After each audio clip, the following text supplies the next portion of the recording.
Well, Sander, thank you so much to joining the podcast and yeah, talking here about a fantastic book which I really loved a lot, Triple Value Leadership. So thank you very much for joining the podcast. Thank you. Sander, I've got a number of questions about this book. I really enjoyed reading it. I think there's a lot of wisdom, and I would highly recommend everyone to read it. I guess my first question is, your book, Triple Value Leadership, begins by critiquing the traditional growth triangle, the cycle of capital investment, production, and consumption. Could you perhaps briefly explain how this model functions? Yeah, well, thank you. That is a very big question and a big, let's say, a big theoretical concept, which in a way is kind of a paradigm shift that we are in the middle of, I believe, in economics in general, but also in organizational dynamics.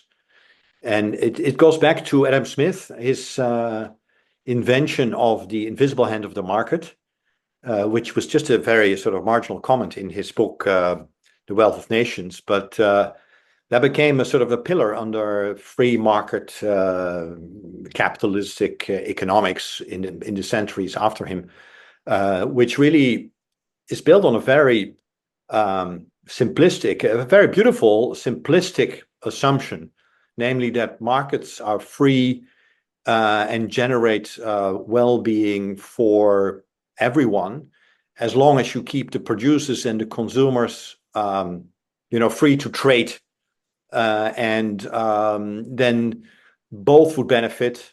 And ultimately, money would be generated through that. So there's a third party as well. The funders, the financiers are also benefiting. Adam Smith wasn't really into money, but he was into trade.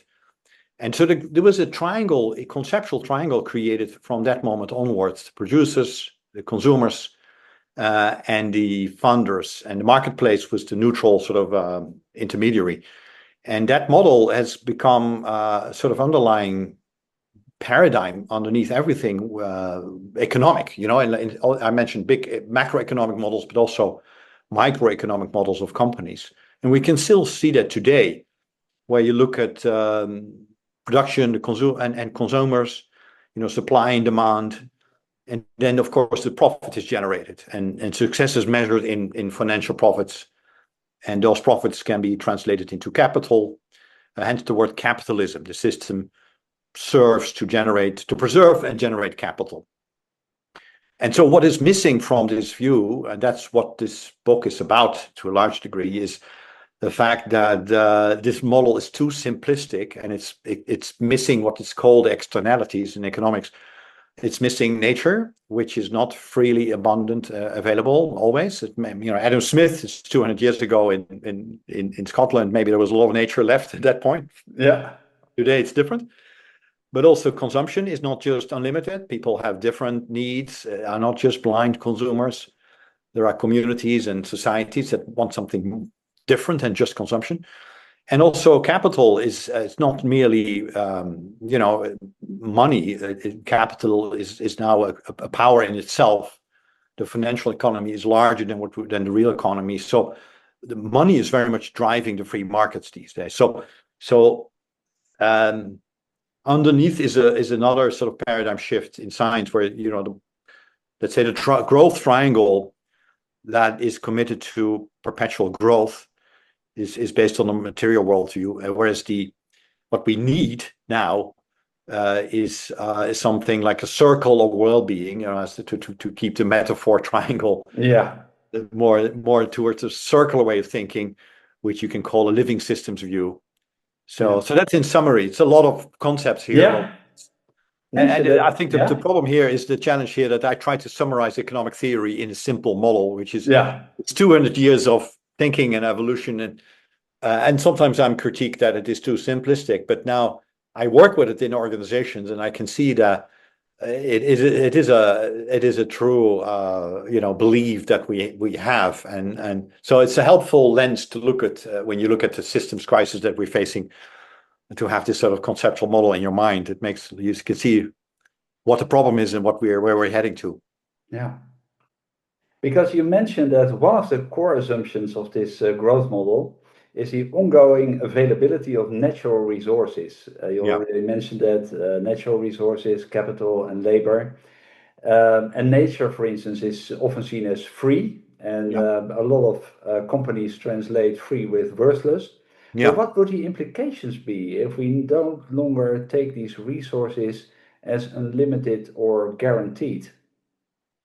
Well, yes. Well, thank you. I think the implications are going to be huge. And I think this explains why there's such a backlash at the moment against ESG and against wokeism. It may not be directly correlated, but I think emotionally it is somehow related. Because we will need to factor in all the externalities. Now, business as usual and capital markets as usual are not factoring in the price of nature and the price of societal, sickness Burdens, yeah. and other types of suffering. And so ultimately, if markets are truly free and ultimately if they would function effectively, we need to price in the real cost of all those resources and all those units. So the market will completely change, and I don't think it's going to be the end of markets because there is a place for free exchange, but the prices will change, and that is a kind of underlying revolution. I think that is happening now. Yeah. But it's a confusing one because there are many losers in the system, of course. There are some winners. Nature is a winner and small communities are winners, but there are also many losers. Big institutions are losing, so they're resisting. And so I think we are at this interesting tipping point where there's a lot of pushback. Yeah. Yeah, because I think you already mentioned that. Personally, I've often have the impression that many CSR initiatives amount to little more than greenwashing. For example, I once worked with the procurement team of an oil company that insisted that suppliers meet green supply chain criteria while continuing to profit from producing and selling fossil fuels. When I laughed out loud during a meeting with that team, they looked completely nonplussed. So the irony of their behavior completely escaped them. I also know a notorious investment bank that was partly responsible for the financial crisis, that also wanted to do things back for society. And they had its staff volunteer to paint schools in derelict areas for a particular afternoon. And the list goes on and on. So, why should people take corporate sustainability and responsibility seriously? Yes, yes, very, very good point. And I must admit, we see a lot of examples of greenwashing and window dressing happening right now. Um, that's very unfortunate. But I think if you zoom out a little bit, CSR was really a response to the environmental movement in the 70s and the 80s, when people started to realize, limits to growth and limits um, let's say, to the conventional way of economic development. And that for a long time was the domain of civil society, NGOs, and governments and multilateral agencies. But the business community needed to formulate a response, and that became CSR. But it was very defensive initially, and it's still very defensive. Where the underlying business model, which I call the triangle of growth, is not changed. It's still functioning, but then CSR is placed on the periphery, and it's either purely reputation management, or it's a little bit of philanthropy and kind of doing good for society, but it's not challenging the underlying principle of economic growth and financial growth. So logically, there is a lot of skepticism that this is going to work. So but that's what it is. Yeah. The current Yeah. system is simply still the current system. So we need to go a level deeper. And luckily, there are examples of companies who are moving further along, but it needs to go beyond CSR. Good Yeah. question. Yeah. Yeah, because it was one of my follow-up questions. Are publicly traded companies, and I worked the largest part of my career for publicly traded companies, but are publicly traded companies even technically capable of adopting true long-term stakeholder-driven strategies? I mean, many claim to want to be a force for good, but when pressure mounts, one always sees them prioritizing shareholder value. For instance, doubling down on fossil fuel Yeah. investment or re-exploring the possibilities to use their technology for military use. Um, is structural change possible at all in the capitalistic shareholder value driven world of public companies, you think?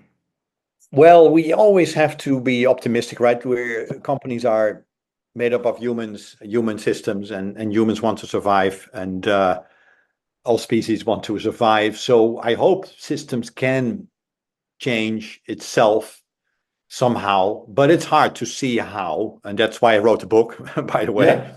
to create a pathway for transitioning to a new economic model and new business model. But it is very hard in the current system, and I mentioned Unilever in the book, and I was fortunate to work with the successor of Paul Polman, and saw how Unilever came a long way, since initially Polman in 2010 formulated the Sustainable Living Plan, where he really sort of had a vision for sustainability that went way beyond the short term shareholder price, and that when I worked with them, it was 7-8 years along the way, and the company really transformed, and his successor really took it further, Alan Joop, and it was quite amazing to see how this huge super tanker, one of the largest companies in the world, was and still is moving towards sustainability. But also in that system, there was a lot of pushback from shareholders, short-term Anglo-Saxon shareholders, who say we want just short-term results, no matter the cost to society or the cost to nature. So, is that a failure? I don't know. They came a long way. For a decade, there was a movement. There's a lot of, let's say, positive legacy in that system. And you see more companies who've been doing that. Nestle, PepsiCo. I mean, they are still very much functioning. IBM is another one within the rigid growth triangle, but they are trying to, remove the shackles and move forward with very limited success, but they're nonetheless they're trying. Mm-hmm. So I think there is definitely a positive movement. The current system also allows a lot of free riders, right? There's no level playing field. So the free riders who are not living up to the sustainability standards, they still have an advantage, financial advantage, right? That they're rewarded by the financial markets, by the investors. So that is like climbing up a hill with a lot of weight on your shoulders, right? So the system needs to change. Different financial incentives need to come. At the same time, we need more courageous leaders like Polman and Alan Joop who are willing to move the needle of these multinational companies. But I think the hope we need to have is more on the smaller companies, family-owned companies, SMEs, where there is a larger, let's say, the shareholder and the ownership is more closely tied to the core business and the sustainability potential of the business than these limited, large, publicly listed companies. I agree. Yeah. I agree. Yeah, but it's interesting because I recently read a book, Five Generations at Work, and I will do an interview with the authors of the book pretty soon. But they have a lot of examples from very large family companies, extremely large, tens of thousands of employees in different sectors, and they are much more concerned in terms of sustainability, social responsibility, a long-term perspective of organizations. It seems like a very, very sharp contrast with the publicly traded companies that we discuss all the time. Because my question is, if you look at companies in a way that we tax them, for instance, don't we make it too easy for companies to shift their burdens onto society, whether by offloading their costs for layoffs, environmental damage, or any other externalities? since market transactions often fail to reflect the true cost of products and services, is more, for instance, international legislation the answer to ensure companies take full responsibilities and internalize these externalities? Or do you expect companies, possibly forced by their clients and stakeholders, to make this move themselves? But how do you see that? Do you think that we should wait for companies to No, we shouldn't let them wait. I change mean, their ways? this is Or yeah, I think it on a deeper level. This is a kind of a power battle between free riding companies who just want to make money for shareholders or few stakeholders, not all stakeholders, and community. And I don't mean just governments. I mean community, just the people who are yeah, dependent on nature and dependent on the economy. And so it is an ideological and real sort of power struggle between private entrepreneurship in its worst sort of expression in a way, and community.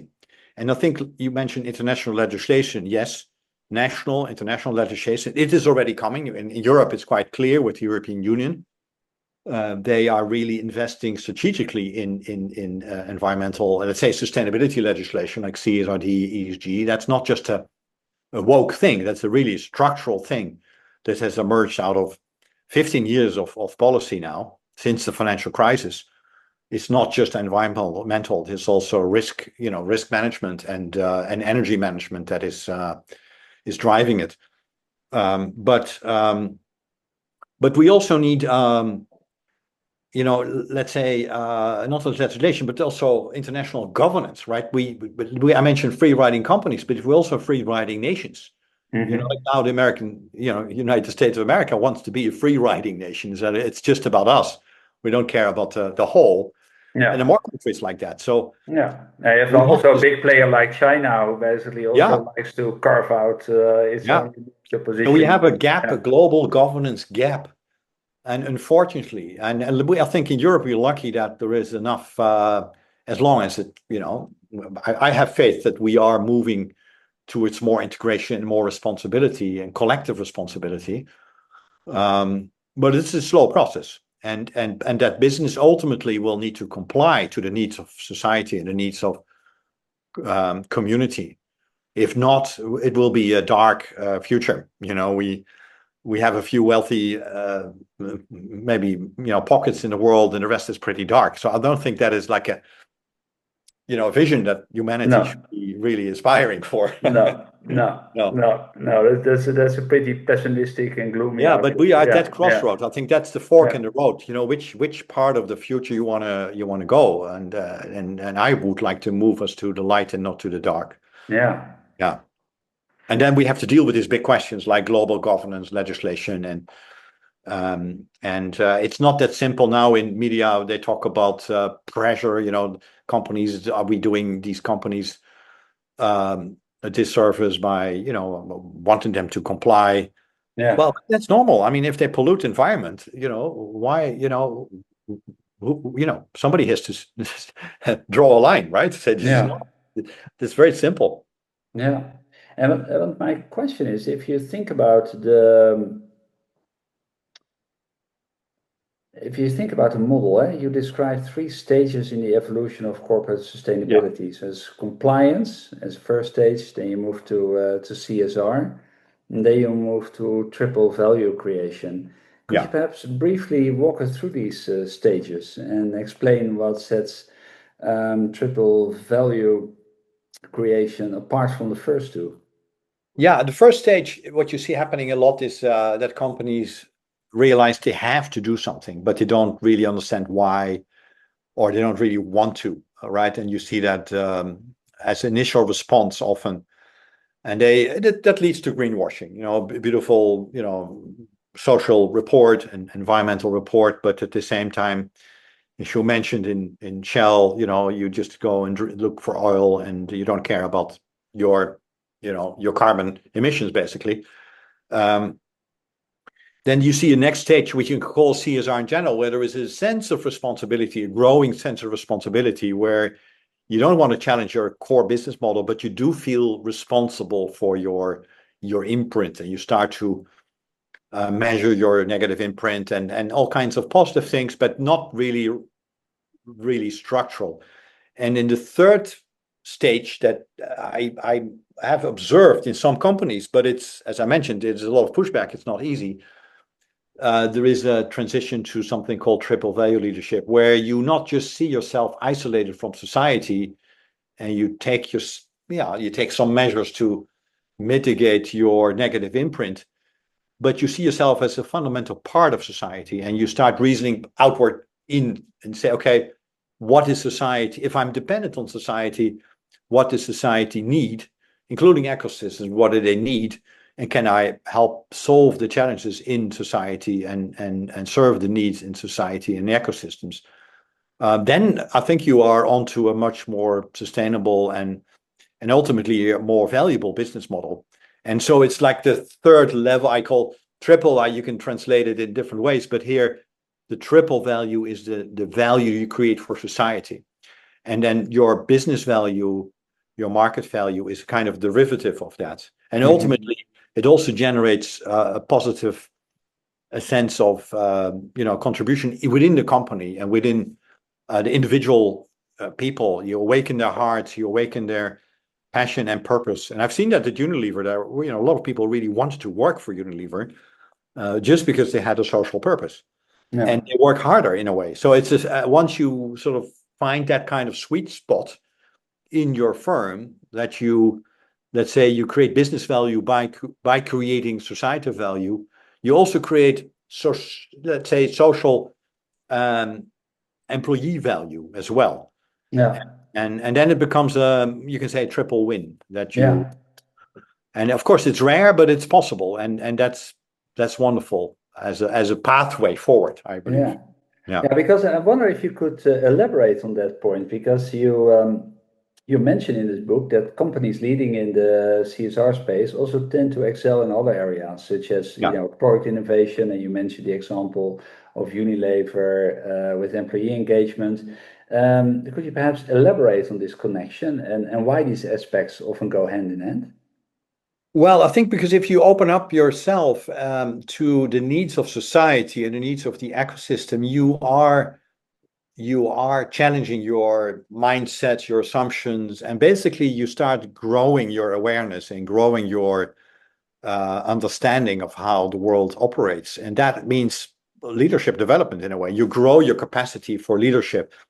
So it also allows you to solve other kinds of sort of more business problems more easily.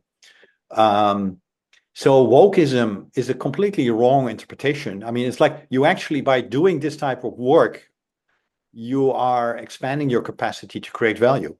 Mm-hmm. And people that as a whole, you have exceptions, you have the free riders, but as a whole, people are willing to contribute to society, and they are becoming more creative and more energetic when they get that opportunity, and that leads ultimately to higher performance. Yeah. Right. So there's no real conflict ultimately. No, it's integrated. It's integrated. Yeah. One thing leading to another. Yeah. It takes a few steps, and of course you have to be authentic in doing. You can't just tell people, okay, you serve the community. It has to be authentic. Leaders need to embody. They need to practice what they preach. But once they do that, they will be followed by people, and this, a lot of energy is going to be unleashed, and that's beautiful to see. Yeah. And if you think about a concrete example of an organization that truly embodies the principles of triple value leadership, can you mention a company where you have an idea of, this is a company which I consider to be best in class in this area, and what can other companies learn from the journey that this company went through? Yeah, in the publicly traded companies, it's hard to see. And as I said, there are many pushbacks. Once, like Unilever did it for 10 years, and then it was a bit of a slowdown. Yeah. But a company that I studied, and which is not well known, but it's an amazing story, is Chobani, which is an American dairy company set up by a Kurdic immigrant Ulikaya, who wasn't even an entrepreneur, but he was a yogurt maker. His family were yogurt makers, and he was studying English, I think, in America, and he started to make yogurt for his English teacher. But he created a product that was completely natural, healthy, and no sugar added, no chemicals added, and that grew into this very large, company that is, I think, now market leader in the yogurt business in the US. Yeah. But first of all, they had a completely sustainable, natural, environmentally friendly product.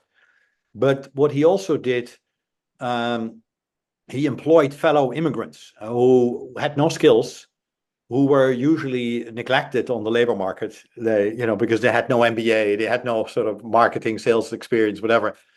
But who are willing to work because they came all the way to the US, and he made them co-owners of the company, so it became a completely employee-owned company.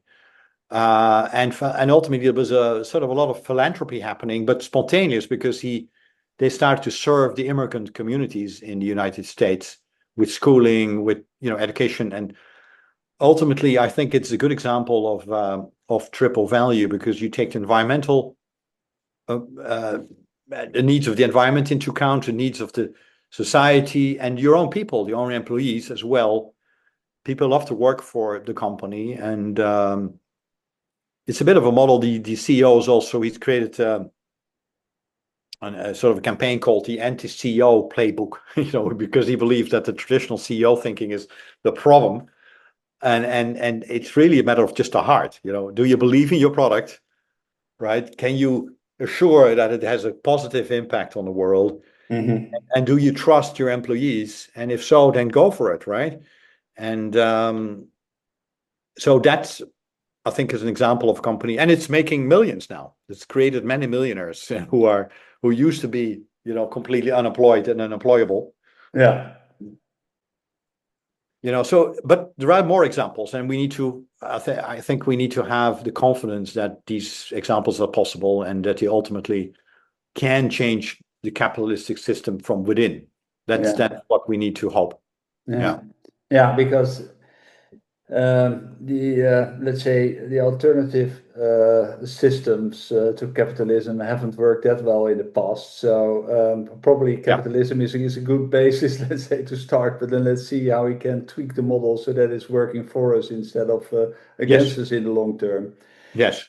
I can see the appeal of CSR specifically for business to consumer companies, because I have the idea that more and more consumers are starting to be conscious about how their products are sourced, the materials that they are sourced, the resources, where, etc. So I see a growing consciousness. But do you also see similar hopeful movements with B2B companies? Yeah, I think there are definitely. I recently met a CEO of a very big chemical company who's really himself personally committed to sustainability, and he was making incredible investments in new sort of alternatives for plastics and hydrogen revolution, and that, I think, was impossible 5-6 years ago. But he has some, let's say, short-term oriented shareholders from the Middle East, and he needs to manage these relationships. But what he's discovered, that his employees want change. His engineers want change. So it's coming from within. It's not a matter of choice. It's a matter of sort of culture within the company, and they're stock listed, so it's not easy. But to completely B2B, nobody knows that brand, maybe. But I must believe it is possible. Of course, you need to have I think one of the critical elements, you need to have a pretty strong position within the value chain, in the supply chain and the value chain. If you don't have that, it's very hard. Yeah. Like if you are a smallholder in, let's say, in coffee, and you're extorted by middlemen, it's very hard to say, okay, I'm moving towards sustainability. That's why I mean, we are maybe critical for the big publicly listed companies, but Um, some of them, if they would realize the power they have over the whole value chain, they can make a big imprint. Nestle came a long way in the coffee chain. Yeah. And Michael Porter, he wrote up that whole story about share value. And that was a true success of the coffee supply chain becoming more sustainable and more fair. It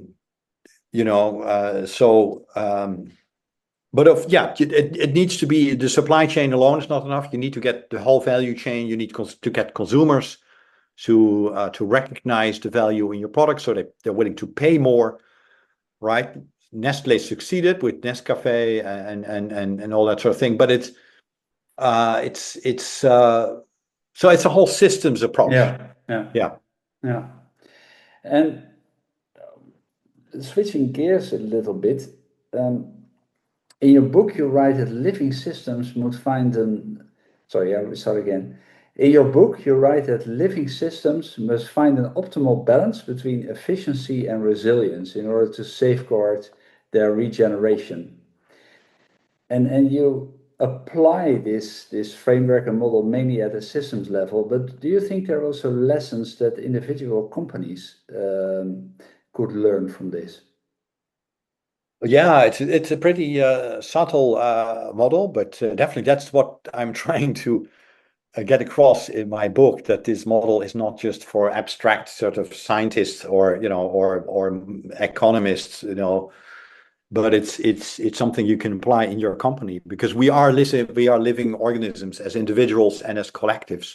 Mm-hmm. And if we just focus on the efficiency dimension of our existence, which in company means profits, share price, etc., there are measurements of capital efficiency, then we are depleting our batteries, and we're not investing in the relationships that we have with ourselves, with each other, and with nature, which you can call resilience.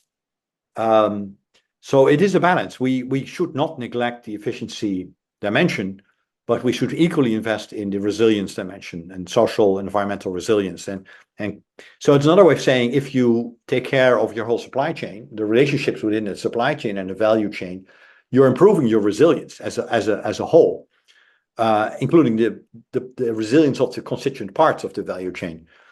That's just logic. It's a kind of different logic than financial logic, but it's a logic from the viewpoint of investing in your resilience of your organization. So, and I'm come up with a model where efficiency and resilience are integrated into one model.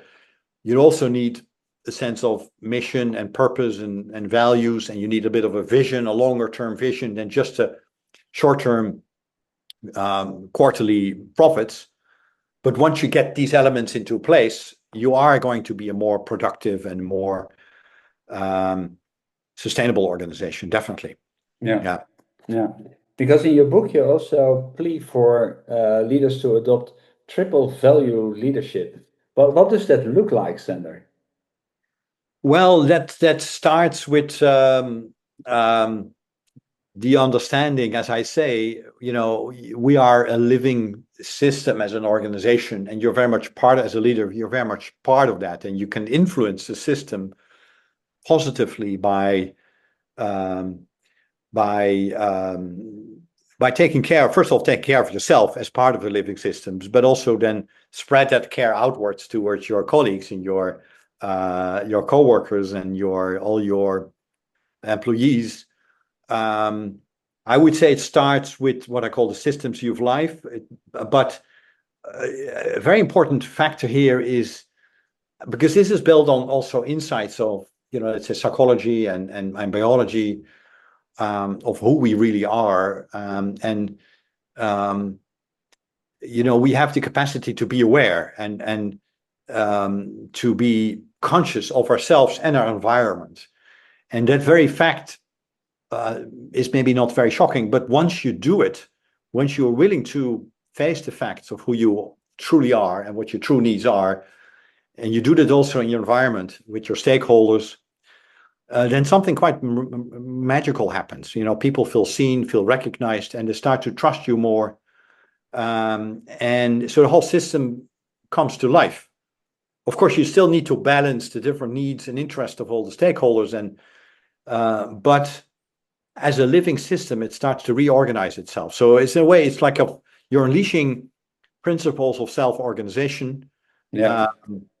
And that doesn't mean chaos. It means a different type of order that ultimately, creates more well-being for the whole system. Yeah. So, and that's a leadership practice. It's not just theoretical. It's a leadership practice that starts with the leader, him, herself, willing to take on this journey of become fully alive, and realize the incredible positive impact they can have on the environment. Yeah. So that's the invitation, I think. This times of crisis, of systems change, right? It seems far away or difficult to do, but the opportunity for change is maybe closer to home in people's hearts, where they, with the sort of the courage and openness to make a difference. Yeah. Because I think that is also one of the things that I found so interesting in your book is the fact that we as human beings have a capacity to change, but also to change ourselves simply if we want to. And perhaps you can expand that on that point a little bit. Yeah, I mean, we can change. We constantly change. We're constantly changing. I think the problem in the current system and our current culture is that there's a lot of fear.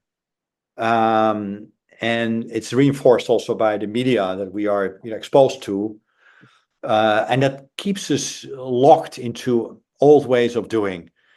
But our natural state is not fearful. Our natural state is to be relaxed and open and to be connected to the world. And there's a lot of science behind that insight. It's very different narrative than what global capitalism is telling us, but from a biology and anthropological and historical viewpoint, we are pro-social, beings who are naturally inclined to take care of each other and environment. That doesn't mean we have no negative traits. We do have negative traits, and we kill each other at occasion, but it's not our natural state. No. Right? So as a leader, if you are capable of putting yourself and your team into this more natural state of relaxation and openness and connectedness with your environment, then positive change will come. Mm-hmm. That will come. It may be difficult because we are swimming upstream, against the culture that is not really conducive. But at the same time, we are aligning ourselves with forces of nature that are positive and effective ultimately for positive change. So I have hope. It starts with also understanding the balance. You need to be. It's not a matter of force. You can't just force these type of practices on people. So it is more. Sometimes people it's more feminine. Like you can say. The old model is very masculine of driving change, creating financial profits. This is more inclusive and more slowing down and taking a pause and understanding what's your true nature, what's the needs of everybody. But ultimately, it is what I sometimes say. It's it seems slow, but ultimately this is more. It's fast. Fast is slow. This can lead us towards a future where. As I said, with the triple win, where everybody is a winner rather than everybody is a loser, or maybe a few people are winning and the rest is losing. Yeah. Yeah. I think that's an excellent bridge to my next question. You work as an author, executive, and entrepreneur, and you coach in the area of sustainable change leadership. How do you integrate the principles of triple value leadership in your work across these different roles? Yeah, there are different roles, and I've moved a little bit away from campaigning against capitalism. There was a stage when I did that. Yeah. We're trying to wake up the economists of this world and the central bankers of this world, because it was not a really friendly environment, let's put it that way. And I'm more I spend more time now with individual leaders and their teams, trying to unleash the energy and the flow within their direct environment, because I can see more results from my work, basically, and it generates more fun and joy of most people. Of course, being aware of the larger context and the much larger journey that we're all part of. But it starts, as I said, with opening up your mind and your heart to Yeah. reality of today, and most people feel it. Most people are not in denial. They just don't have they don't have the tools to give it a place within their leadership. But once they see it, we can find the tools to deal with it, and then people can enact on it, and they feel empowered, and that's beautiful. Yeah. So that's where I love to spend most of my time, without being naive that we are in a larger system that is not all change friendly. Let's put it that way. But there is a strong intrinsic motivation now, both among leaders and the workforce, to work towards positive change, and that force needs to be encouraged and needs to be strengthened. And then I hope kind of a next generation can take it further, because the solutions are sometimes difficult to see. The longer systemic solutions, as you said in the beginning, but at least you're on the right side of history. You can tell your grandchildren, I tried. At least I tried and did my part. Yeah. Of creating a more sustainable world, and hopefully next generations will be smarter. But there are some big, huge sort of elephants in the room. We need to be aware of that as well. Yeah. Yeah. Because how do you see the current situation around CSR? Because I have an idea that until, let's say, about a year ago, popularity around CSR teams was ever increasing. Recently, as a result of, I think the American elections, let's say, highlighted a different tone. I think a lot of companies you see are also changing their direction. Yeah. Are you in generally, let's say, optimistic about CSR and positive change in that respect in our society? Or are you more pessimistic? But what's your take on it? Do you see what's currently happening as a kind of temporary setback, and you have an idea that will basically rebalance itself in the future? Or have you got the idea, well, this is a kind of fork in the road, and if we opt for the wrong side, then we're kind of doomed as humanity? How are you sitting in that discussion? Yeah, it's a very important question, and I don't have the answer, unfortunately. I'm not clairvoyant. I think it is a really big crisis for humanity, because it's not just, let's say, Trumpism and the move towards sort of right-wing extremism. It is the as they call the poly crisis, right? So we have the environmental crisis, we have the resource crisis, we have Polarization in our political system. Between poor and rich, and I mean the list is very, very long. Pollution, a health crisis, and most social welfare states in Europe are not sustainable, because the system welfare state is basically in the changing demographics, it's too expensive. So we're going to face some really difficult transition times, and I don't think CSR will survive. As I mentioned, that kind of was a kind of defensive reaction towards environmentalism.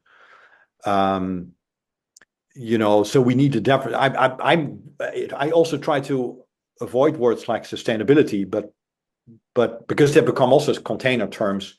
Yeah.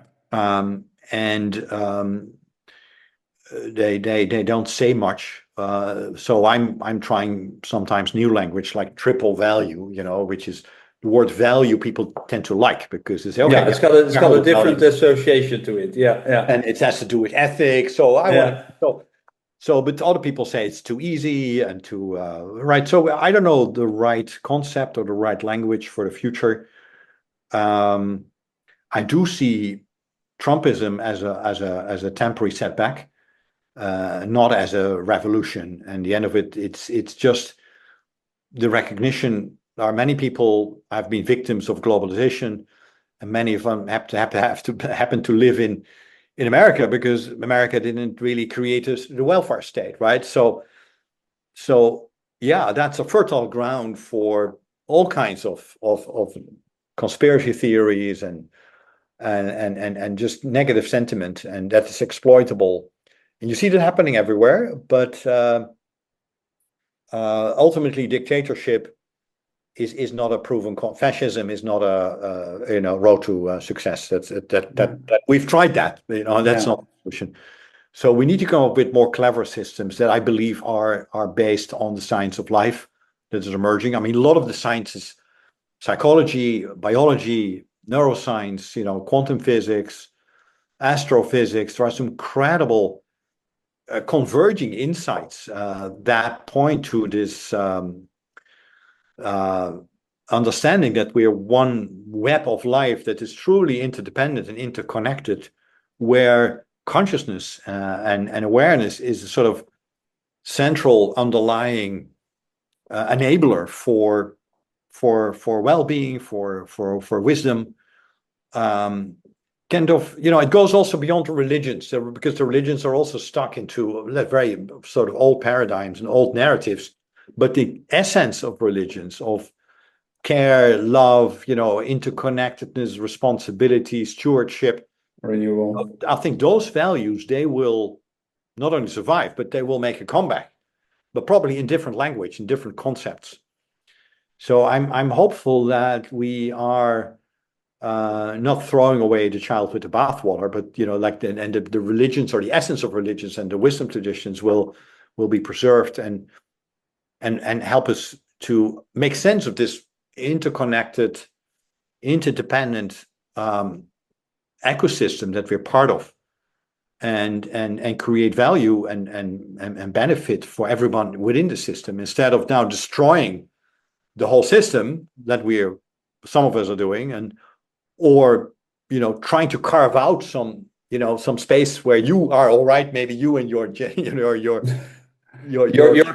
or your but on a planet that is just going nowhere. So I think, but one of the I didn't even mention, I think one of the current challenges is also let's say what's truth these days, right? Because media has become part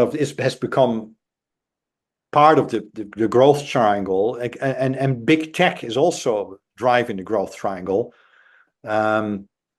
And they are not they're pretending to be open source, but in essence they're not really interested in our liberation. I think they're interested in our time, getting the clicks on our phones. So that's another challenge that we're facing. But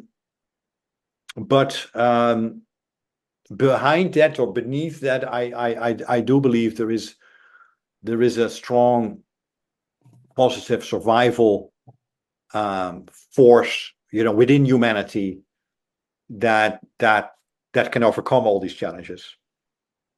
But big conversation here and big questions. Yeah. Thank you for asking me. Yeah. Well, thank you so much, Sander, for this interview. I think we generated a lot of, or you generated, I must say, a lot of food for thought. Are there any topics that we have not mentioned during our conversation which you think would be important to bring up in the context of triple value leadership? Yeah, maybe what I try to get inspiration from is these new scientists, as I mentioned, because also they're not, I mean, the ecosystem still seems pretty abstract, but they also talk about a field, beyond the visible eye. You can call it the quantum field, or whatever field. It's like an energy field, the field of awareness. That if you feel positive, and if you are working on yourself in terms of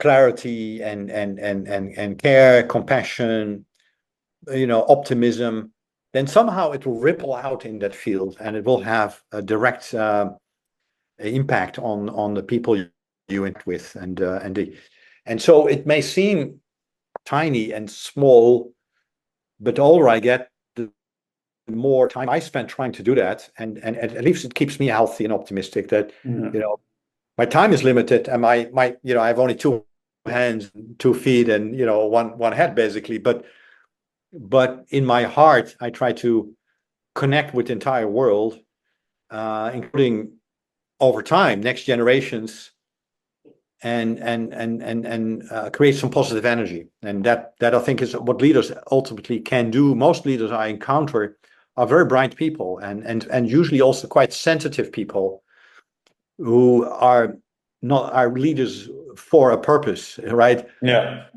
They tend to forget that purpose in the pressure of making money for shareholders, but once they realize they have a larger game to play, they can discover a larger role and play that role, and that goes back to these type of practices of waking up, basically first yourself, and then helping your environment to wake up, and create positive energy. They can be the change they want to be in the world. Exactly. What Gandhi said. Yes. Thank you so much for this interview, Sander. You're welcome. Thank you. It was loving having you on the podcast. Yeah. Thank you for the invitation. It was wonderful to talk to you. Thank you. Bye-bye. Bye.